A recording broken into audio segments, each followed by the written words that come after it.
तो पिछले पार्ट में हमने देखा कि उन तीनों को बेट्रिक्स एमरहॉसर नाम की एक नई साथी मिल जाती है जो कि जर्मनी से आई होती है और जापानीज कल्चर की बहुत बड़ी फैन होती है और वो सभी लोग मिलकर सुशी खाने जाते हैं। और फिर उसके अगले दिन दोपहर में बेट्रिक्स कहती है तो ये है निप्पॉन की गर्मी, सच में हालत खराब हो रही है। और केंचो कहता है हम तो कई दिनों से नहाए भी नहीं हैं। और शिजुका कहती है नदी में नहाने से तो हमसे दलदल जैसी बदबू आ रही है, मैं गर्म पानी में नहाना चाहती हूँ। और अकीरा कहता है अगर ऐसी ही बात है तो हम लोग हॉट स्प्रिंग जा रहे हैं। और ये अकीरा का 16वां पॉइंट होता है और उस जगह को देखकर वो दोनों बहुत एक्साइटेड हो जाते हैं। तभी बेट्रिक्स और शिजुका भी ट्रेडिशनल कपड़ों में आती हैं, जिसे देखकर केंचो कहता है तुम दोनों बहुत ढांसू लग रही हो।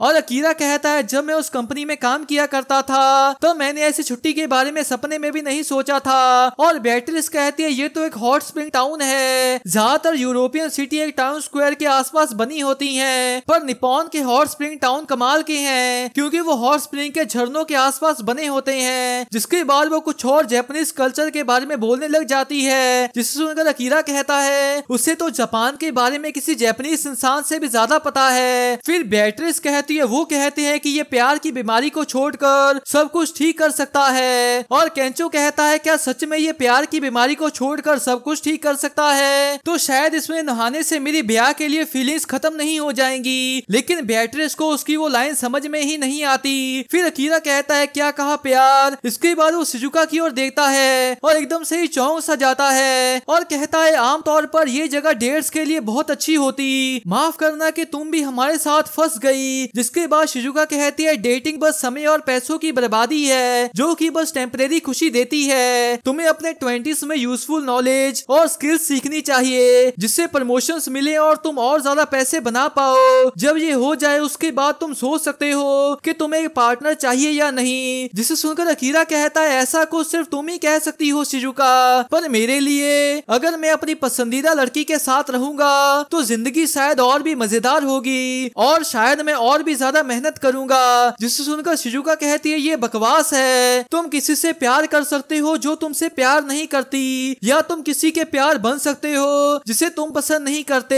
प्यार बस एक खर्चीली इन्वेस्टमेंट है जिसकी इतनी कीमत नहीं होती और प्यार बस समय की बर्बादी है। जिसे सुनकर अकीरा भी चुप सा हो जाता है। इसके बाद वो दोनों एक बहुत ही बड़े हॉर्स स्प्रिंग को देखकर पूरी तरह से एक्साइटेड हो जाते हैं और फिर एकदम से अंदर छलांग मार देते हैं और अंदर पूरी तरह से मस्ती करने लग जाते हैं। जिसे देखकर शिजुका कहती है लगता है मैं भी अपने आप को अच्छे से साफ कर पाऊंगी, इन लड़कों को यहीं छोड़ती हूँ और लड़कियों वाली साइड जाती हूँ। लेकिन तभी बेट्रिक्स आकर कहती है बुरी खबर है शिजुका, लड़कियों वाली साइड पानी नहीं है। जिसे सुनकर वो शौक सी हो जाती है और वो दोनों भी चौंक से जाते हैं। फिर बेट्रिक्स कहती है लगता है पंप खराब हो गया है और शिजुका कहती है तो इसका मतलब सिर्फ लड़कों वाली साइड ही पानी है। तभी वो उन दोनों की ओर देखती है और केंचो कहता है ये तो मुसीबत की स्थिति है, ऐसे रिस्की समय में रिस्क लेना पड़ता है। और अकीरा कहता है शर्माने की जरूरत नहीं है आओ। लेकिन तभी शिजुका कहती है ठरकी अश्लील लौंडियाबाज, मेरा हर एक हिस्सा तुमसे नफरत करता है। जिसे सुनकर उन दोनों का रोना निकल जाता है। तभी बेट्रिक्स कहती है इसमें गलत क्या है शिजुका, जिसे सुनकर शिजुका भी शॉक हो जाती है। फिर बेट्रिक्स कहती है पुराने वक्त से इस देश में लड़के और लड़कियों का आपस में एक साथ नहाने का रिवाज है, तो दूसरे शब्दों में हमें भी शर्माने की जरूरत नहीं है। कोनियोको बाथिंग निप्पॉन के महान कल्चर और ऐतिहासिक रिवाज का हिस्सा है। जिसे देखकर वो दोनों कहते हैं हमारे कल्चर से प्यार करने का शुक्रिया।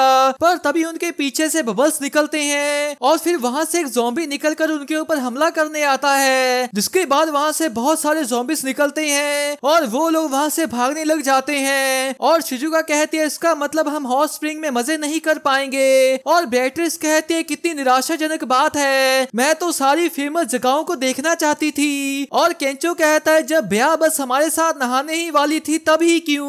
और अकीरा कहता है ये तो सच में बहुत ही गलत बात है। इसके बाद शाम को केंचो कहता है मुझे नहीं लगता कि हम आरवी के पास भी जा पाएंगे। और शिजुका कहती है हमें तो बस सब प्रार्थना करनी होगी कि वो सभी यहाँ से चले जाएं। और अकीरा कहता है ये सब छोड़ो, हॉट स्प्रिंग का क्या, मुझे तो अच्छे से मजे करने का मौका तक नहीं मिला। और बेट्रिक्स कहती है कम से कम तुम उसके अंदर जरा सा तो जा पाए। और शिजुका कहती है मुझे खुद को साफ भी करना था। जिसके बाद वो तीनों रोने लग जाते हैं और रात में हम उन तीनों को सोते हुए देखते हैं। तभी अकीरा की नींद खुलती है और वो उठकर कहता है प्यास लगी है। है। फिर वो पानी ढूंढने आता है, लेकिन तभी उसे एक झरने की आवाज आती है और जब वो वहां जाता है तो उसे वहां पर एक नेचुरल हॉट स्प्रिंग झरना मिलता है, जिसके बाद वो अपने कपड़े उतार कर अंदर नहाने लग जाता है। लेकिन तभी वो किसी से टकरा जाता है और जब वो चौंक कर पीछे देखता है तो वो शिजुका होती है, जो कि शर्मा कर पानी के अंदर छिप जाती है। और अकीरा कहता है, माफ करना, मुझे सच में नहीं पता था कि तुम यहाँ पर हो, ये बस एक एक्सीडेंट था। तो शिजुका कहती है, मैं समझ गई, अब जल्दी से यहाँ से बाहर निकलो। तो अकीरा कहता है, क्या कहा? ये सही नहीं है, मैं कितने वक्त से हॉट स्प्रिंग में मजे करना चाहता था। अगर इतनी दूर आने के बाद मुझे हॉट स्प्रिंग में मजे करने के बिना जाना पड़ा तो उसके बदले में मैं ज़ॉम्बीज़ के हाथों खाया जाना पसंद करूंगा। और उसे सुनकर शिजुका मन में कहती है, उसे सच में बस हॉट स्प्रिंग में नहाने की ही पड़ी है। फिर वो उससे कहती है, अगर ऐसी ही बात है तो। इसके बाद हम उन दोनों को बैठा देखते हैं और शिजुका कहती है, इस पत्थर के उस ओर ही रहना, और अगर तुमने पीछे देखा तो तुम्हारी मौत पक्की। तो अकीरा कहता है, हाँ समझ गया। इसके बाद कुछ समय तक वो दोनों ऐसे ही बैठे रहते हैं और फिर शिजुका कहती है, मैंने जो पहले कहा था उसके लिए माफ करना। तो अकीरा पूछता है, क्या? फिर शिजुका कहती है, जब मैंने प्यार की तुम्हारी सोच को नकारा था, मेरे डैड कभी मेरे जीने के तरीके से सहमत नहीं थे। जब तुम्हारे ओपिनियंस को हमेशा नजरअंदाज किया जाए तो इससे दूसरे के ओपिनियंस को एक्सेप्ट करना मुश्किल हो जाता है। अपनी पोजीशन को बचाने के लिए तुम दूसरों की बातों को नकार कर अपनी सच्चाई पर जोर देते हो, पर अकीरा तुम्हें दूसरों के अप्रूवल्स की चिंता नहीं है, तुम बस अपने दिल की बात कहते हो और इस चीज से मुझे जलन और गुस्सा महसूस होता है। इसी वजह से उस समय मेरा पुराना रूप बाहर आ गया था। सच तो ये है कि मैं प्यार के मामले में अनाड़ी हूँ, मैं बस चोट खाने से डरती हूँ, इसलिए मैंने काम को ज्यादा जरूरी कहा और मैं बस ढीठ होने का दिखावा कर रही थी। इसके बाद अकीरा कहता है, शिजुका अभी तुम खुलकर बात कर रही हो। फिर शिजुका कहती है, अगर मुझे कभी किसी से प्यार होता है तो आशा करती हूँ कि वो किसी ऐसे से हो जिसके साथ मैं खुलकर बात कर पाऊँ। इसके बाद वो दोनों ही मुस्कुराते हैं, लेकिन तभी उन दोनों को एक एहसास होता है और शिजुका कहती है, रुको, मैंने जो अभी कहा उसका वैसा मतलब नहीं था।